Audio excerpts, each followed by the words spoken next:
La guerre en Ukraine est l'un des conflits les plus marquants du 21e siècle. Elle ne commence pas en 2022, comme on le croit souvent, mais remonte à 2014 avec des racines profondes dans l'histoire politique et culturelle de la région. Tout commence en novembre 2013, lorsque le président ukrainien Viktor Yanukovych refuse de signer un accord d'association avec l'Union européenne. Cette décision provoque une vague de manifestations pro-européennes à Kiev, connues sous le nom d'Euromaidan. Les protestations s'intensifient durant l'hiver et, en février 2014, après des affrontements violents, Yanukovych fuit le pays. Un nouveau gouvernement pro-européen s'installe à Kiev.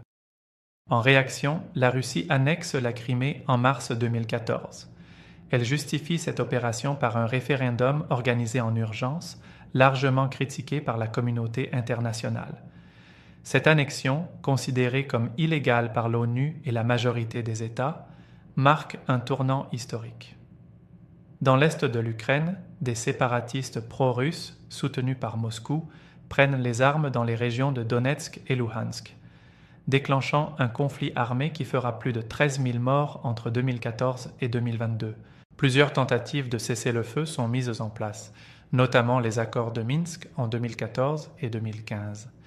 Bien que ces accords visent à instaurer une paix durable et une autonomie locale dans les territoires séparatistes, ils ne seront jamais pleinement appliqués et les combats se poursuivent à bas bruit dans le Donbass. Fin 2021, les tensions montent à nouveau. La Russie commence à masser des troupes à la frontière ukrainienne. Malgré les appels au dialogue de la part des puissances occidentales, la situation dégénère. Le 24 février 2022, le président russe Vladimir Poutine annonce le lancement d'une opération militaire spéciale en Ukraine. En réalité, il s'agit d'une invasion à grande échelle, impliquant des frappes aériennes, des blindés et des troupes terrestres qui pénètrent sur plusieurs fronts, au nord vers Kyiv, à l'est dans le Donbass et au sud depuis la Crimée. Poutine a lancé cette opération spéciale en Ukraine pour protéger les populations russophones qui y vivent, en particulier dans le Donbass, où elles sont, selon nous, victimes de persécutions depuis des années. La Russie ne pouvait pas rester les bras croisés face à cette situation. Son objectif est aussi de dénazifier et de démilitariser l'Ukraine. Nous ne visons pas le peuple ukrainien, mais les groupes extrémistes, qui, selon nous, ont pris le pouvoir à Kiev et menacent la sécurité de la région. Nous ne pouvons pas accepter que l'Ukraine rejoigne l'OTAN, une alliance militaire hostile dirigée par les États-Unis. Cela mettrait des bases militaires ennemies juste aux portes de la Russie. C'est une menace directe pour notre sécurité nationale. Notre mission est de garantir la sécurité de la Russie, de défendre notre peuple et de restaurer l'équilibre dans cette région historique. L'objectif affiché par Moscou est la démilitarisation et la dénazification de l'Ukraine, des termes largement dénoncés comme de la propagande. Kyiv résiste farouchement. Le président ukrainien Volodymyr Zelensky refuse de fuir et galvanise la résistance. Rapidement, la Russie échoue à prendre la capitale. Le monde réagit avec force. Les États-Unis, l'Union européenne et d'autres pays imposent des sanctions économiques massives à la Russie, tandis qu'un soutien militaire sans précédent afflue vers l'Ukraine. Des pays comme la Pologne, la Lituanie, l'Allemagne et les États-Unis envoient des armes, des systèmes de défense antiaérienne, des drones et des munitions. La ligne de front se stabilise. L'armée ukrainienne reprend le contrôle de certaines régions, notamment autour de Kharkiv et Kherson. Mais d'autres villes, comme Mariupol ou Bakhmut, deviennent le théâtre de batailles sanglantes et prolongées, parfois réduites à des ruines.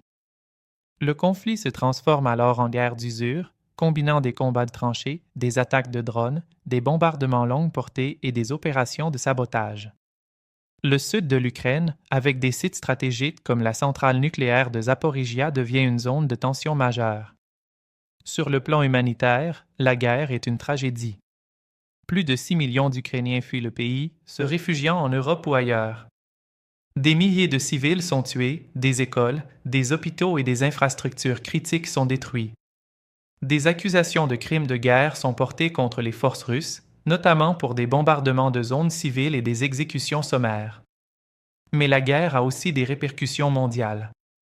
Les prix de l'énergie et de denrées alimentaires explosent, en particulier dans les pays dépendants du blé ukrainien. L'Europe cherche à se passer du gaz russe, accélérant transition énergétique. L'OTAN, quant à elle, retrouve une nouvelle unité, accueillant la Finlande et la Suède parmi ses membres. En 2023 et 2024, plusieurs tentatives de négociation échouent. L'Ukraine réclame la restitution de tous ses territoires, tandis que la Russie exige une neutralité ukrainienne et le maintien de ses gains territoriaux. En 2025, la guerre continue. Le front est gelé par endroits, mais les combats persistent dans le Donbass et autour de Zaporijia. Aucun accord de paix durable n'a encore été trouvé. Malgré tout, l'Ukraine tient bon. Son armée s'est professionnalisée, son économie s'est adaptée à la guerre et son peuple reste uni dans l'adversité.